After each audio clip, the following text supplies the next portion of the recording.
All right, it is day 3. Is that right? Day 3 of Sonic Temple Art and Music Fest. It is the late afternoon. It is hot as balls, but there's none of that wet stuff falling, which is amazing because, a lot of times bad things happen when the weather rolls through Ohio during this festival.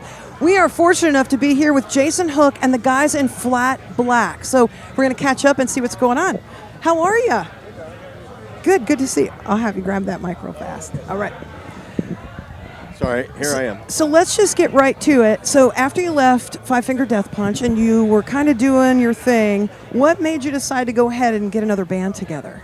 Well, I've been playing in bands my whole life, and I figured, it was kind of the plan anyway. I have a great passion for playing guitar and writing music. So, but I didn't want to jump right back into it. I wanted to take the time and put something together that would be special, because a lot of people thought I retired, It took 3 years to get this right. And that's what I wondered. When you picked the gentleman that you have with you, how did you go about doing that? You knew what you were kind of looking for, and and first of all, tell me who everybody is. Okay, well, on our far left here, this is Nicholas Diltz. Hi, Nicholas. Our bass player.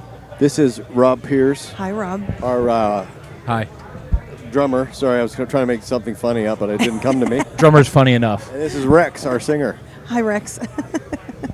Right on. Okay, now when you went for each of these individuals, did you know them previously from other bands, or were you just running into? No, not really.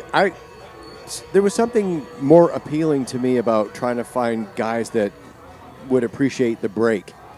Yeah. Instead of some other crusty guy my age, or crusty guys, You're not crusty. No, I make jokes all the time, but I thought, there's a certain amount of enthusiasm and fresh energy that you get with young and hungry musicians, and so that's kind of what I was looking for, and one at a time, I just found like the fucking best dudes, Where did you find each of the guys? Well, look, it's like cattle. Where did you find your cattle? Well, I don't. Nick came from farmersonly.com, and very nice. I'm on there all the time. Rob's been in the band the longest, and I started specifically looking for a drummer, knowing that if I could find my Vinnie Paul or my Alex Van Halen, that's a huge. It's a huge component for me as a creator to have a fiery drummer so that I can interact on that level. Yeah. So it took a long time to find Rob, and I played with so many different guys and almost gave up. But ironically, when I was done, a producer friend from in town said, I got a drummer down here working on a session. I think you should come down here and meet this guy. And we hit it off right away, and we started jamming. He moved to Vegas. We started working together, and it's been a blessing for me. That's amazing. Yeah. And so you found your Alex. He truly is a motherfucker. Fucker? He's a motherfucker. Yeah. Well, you guys had to play a little bit earlier today because St. Asonia's bus broke down, so it kind of moved your set time a little bit. Yes, it did. How did that work out? Because you guys were hit, because I was like, well, maybe we can move the interview back a little bit and give them some breathing time. And your guys were like, nope, they're good. We can go right after. So you were ready to go right on stage today, too. Was there any extra adjustment for that? You want to take that, Rexer? Yeah, we didn't expect it, but, it's always fun when things like that happen. When nothing ever goes as planned, right? Right. Nothing ever does. And if it does, you're lucky as hell. And but it was a surprise. But I think it was a pleasant surprise, I guess, at least for us. There's nothing wrong with playing a little later, and and just doing the thing. Adam texted me. Oh, he did? With just a little animation that says, "You're welcome, I love you." Yeah, and thank you to them. Funny. Yeah, we've been friends for a while. What's up, Adam G? Adam's my fellow Canadian buddy. That's right. Yeah, That's so right. we've known each other for a while, and I was looking forward to seeing him actually, but it's better to go on a little later. It gives people a chance to get here, park, get into the stadium, So it worked out great. The traveling in is a little bit aggressive. Right. I mean, it's hardcore. I mean, It's really lined up there. But Yeah, because you were like all over the place. You were Bullet Boys, Alice Cooper. You played with a whole bunch of people, Yes, I did. and so you know the shit. You know what's up. Well, I got a lot of battle scars. Yes, you do. Yeah. And you, by the way, have an amazing voice. Oh, thank you. So, Thank you. So we were given, like, from the labels some flat black stuff, and I go, holy shit balls, where did this band come from? And they said it was your band, and I was so excited. I was like all up in your videos and watching everything, and I'm like, these guys are fucking serious as hell, and I love them so much. So I kind of just wanted to ask you guys about your new music. So you put out all these great songs, and then you just did one with the guy from Nothing More, with Johnny. No, It wasn't Johnny it was Hawkins? Corey Taylor. Oh, Corey Taylor. I'm sorry. Yeah. I was thinking of I'm another gonna tell him you yeah. said that. Yeah, sorry. I'm an asshole. Corey Taylor. Because I saw that and I go, wow. So when did Corey Taylor have time to do anything? Because he's so busy with his own solo shit and Slipknot. So how did all that come about with Corey and getting him to loan his vocals on the song? Well, I developed a friendship with Corey in 2020, and he hit me up actually.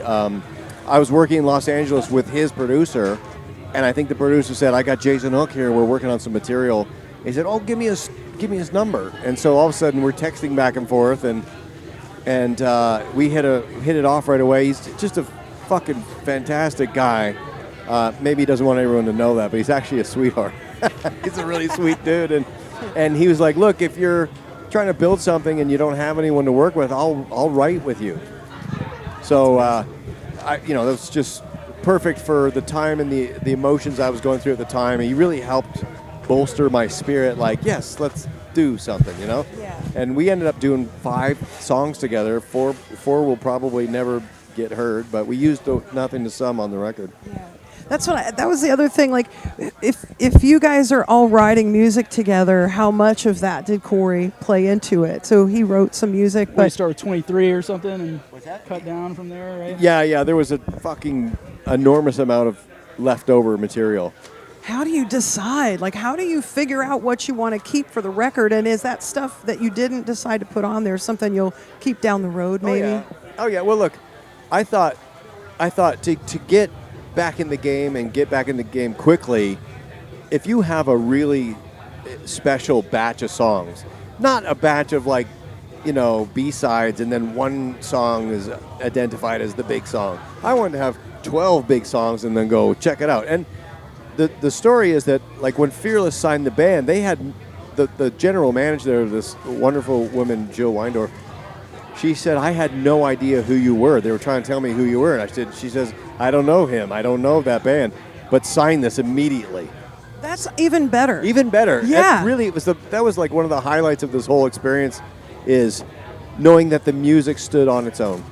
And you know what? That's actually kind of what I heard. I heard the music first, and then like a couple days later, somebody said, "That's Jason Hook's new project." And I was like, well, that sounds fucking great. So let's keep that going. So yeah. Now, when you guys decide to like go out and do shows, and you do festivals, and then you do like shows on your own, how is the decision-making process for your set lists and stuff like that? Are you the creator? Is there a methodology? I've struggled with that word my whole life. Methodology on how you pick what you're going to do. Rob's in charge of the set list. Are you? No. All of us kind of get together and we go, like for this, we had 30 minutes. Right. So we could have played maybe some down-tempo stuff, but we have 30 minutes. So we kind of want to come out and just take people's heads off. Yeah. So that kind of makes it go, okay, we're going to play the heaviest stuff. You got to make sure it's able to fit within the 30 minutes. Yeah. Transitions smoothly. So it's all about just coming out full swing. Yeah. Really. Go ahead.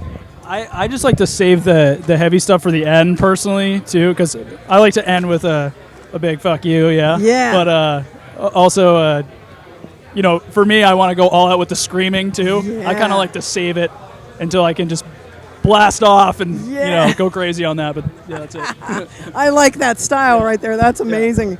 So were you guys in town at all yesterday, or did you just get in today? We came in last night. Were you able to see any of the show, any of the other bands last night? Unfortunately, no. We were pretty cooked by the time we got into our rooms and stuff. So Yeah. We did see the Arnold Schwarzenegger statue. Oh, you did? Yes. So that's pretty neat. Schwarzenegger. Arnold. Yeah, he does the whole meathead thing every. Sorry, I mean, if you lift, it's not like, but it's, the Arnold Fitness Expo. It's all about the fitness and stuff like that. So you guys are going to be on Incarceration also. So you're double booked with the Danny Wimmer Festival. So we'll get to see you in July, too. Danny has been our angel, Like, we only have 4 songs on Spotify, and he's sticking us on the main stage. Yeah. And we certainly recognize and appreciate how rare of an opportunity and how much of a gift that really is. You guys look like brothers. Did anybody say anything like that? Which one of us? You. You and Danny. Sorry, I'm like confused. Yeah, you and Danny look like brothers. At first you walked in, and I just saw this much of you, and I go, Danny, when did you get all the ink? Well, he is a handsome devil. Right, see? Have you guys heard about the Ohio State Reformatory? You saw Shawshank Redemption or all that? So when you play, the prison is going to be the backdrop, and it is going to be fucking amazing, and you have to tour because that place is so haunted. It is just dumb. That's Incarceration. Yeah, that's Incarceration. That's what's fun about it. It's an old prison, right? Yep, absolutely. Okay, so let me just ask you some wingnut questions. So when you go to dinner and you order dessert, what do you order? Are you Dessert? Yeah, what dessert do you order? Let's talk I feel about like music. tiramisu is probably the one that we get. Italian shit. I like your style too. Ice cream. I'm chocolate ice cream guilty. Chocolate ice cream. What's your favorite? What would you order? Slice of pie a la mode. Yeah. Oh, I like that. Maybe a nice flan. A flan? Oh, yeah, I've seen that before. I don't think I've ever eaten it though. Or just hit McDonald's on the way back, get a McFlurry. You know what I mean? So do you do the green ones when they do the green ones around Absolutely. St. Patrick's? Oh my God. I have no shame. Those are If you don't like McDonald's, you're missing out. Those are the fucking best. Oh my God, I love that shit. Okay, so if you could master any skill in an instant, what would it be? Be happy. Oh, Jason. We need to make Jason happy. No. I would love to be able to sing. Like really sing. Really? Yeah. He can sing. That's what I thought. Well, like sing like lead, Oh, well, I always do my little background. Okay, what else though? Besides that. What was the question? Oh, so if you could master any skill in an instant, what would it be? Oh, I'd love to be able to play piano. Like Me too. Like serious level 10 piano. Yeah, like classical shit. Yeah, like really Like Vivaldi and shit. like really wheeled piano. Yeah. That would be awesome. Okay. My answer is like bench 1,000 pounds. No. Furniture building or something that can make me money. Something that can make me a lot of money, and I could be like an artisanal craftsman in some way, or like car mechanics or something. Like, you know what I mean? Like knowing how to fix things. 'Cause I don't know how to do anything like that. Yeah, Like, okay. I can't fix anything really. Okay. And like I have this big tower computer that's all complex, and like I just have to call a guy and be like, dude, you gotta come over and fix. Like I just wish I could do stuff like that by myself. I wish I didn't have to go to the mechanic. Yes, you would like to be self-dependent on yourself. Yes. Did that make sense? Fuck, I'm so repetitive all You day. went from furniture to car mechanic like really quick. Yeah, well, it's just a trade, something that will get me. It's valuable. That can get you paid. You Yeah, know? You should learn how to time the stock market. Yeah, that Yeah, too, no I mean. shit. But so yeah, and also there's a satisfaction in those types of things because you do it yourself. Yeah. Being your own do-it-yourself person. There's And nothing. you get to like watch something like the cogs start turning because you know how it works. You know what I mean? I don't know, Yes. it's hard to explain. Yeah, and- Watchmaker stuff. and it makes it just suck when something happens, your car breaks down, and you got to find somebody to do it for you. You just feel helpless. I like that. Yeah. And a woodworker. Yeah. He wants to be Amish. Yeah. You're gonna be Amish. I want more skills. There's a lot of Amish close by here, and also where you're going to be at Incarceration. They're right around the corner, so you could go maybe sit and do like some stuff over there with them. Oh, is that mic not working? I don't think so. Okay. So what's if I could do anything, fuck. one? That's not my answer, by the way. That was just master anything. I think like probably something to do with cars and driving them because I'm a big fan of motorsports in general. Okay. So I would say racing, knowing apexes and braking biases. Okay. What do you drive right now? I just actually got it a couple days ago. I just got an Audi. Oh, you did? Yeah. Wonderful cars. It is. Super very dependable. fast. Yes, and very, very quick. Yes. Do you wear your seatbelt? Yes, I do. Okay, good. Very good. Just Yes. want to make sure. Nicholas? Nicholas, what would be your choice of skills if you could get it instantly? I would want to do oil paintings like Bob Ross. Aw, and this pretty little tree. Yeah, just go like that and make a fucking masterpiece up there, like not even trying. Specific oil, but not watercolor so much. No oil. Yeah, I mean, it's very it's a really interesting type of paint. You know, it's like, You have the voice for it. If you could be Bob Ross too. I'm putting the you to pretty sleep. little Then tree. is that what it is? No, it's satisfying and relaxing. I feel like I need to be in a fucking hammock right now. I like it. All right, you guys. Well, thank you for taking some time. I do appreciate it. Thank I you. can't wait for more music to be released from you, and I'm really excited to see what the future holds for you. And I can't wait to see it in Incarceration. I'm already you. ready again. So thanks a lot. Flat Black, make sure you check into their new music. You can find them online, and we'll see them at Incarceration in July in Mansfield. It's Day 3 Sonic Temple Art and Music Fest with your rock station 99.7 The Blitz.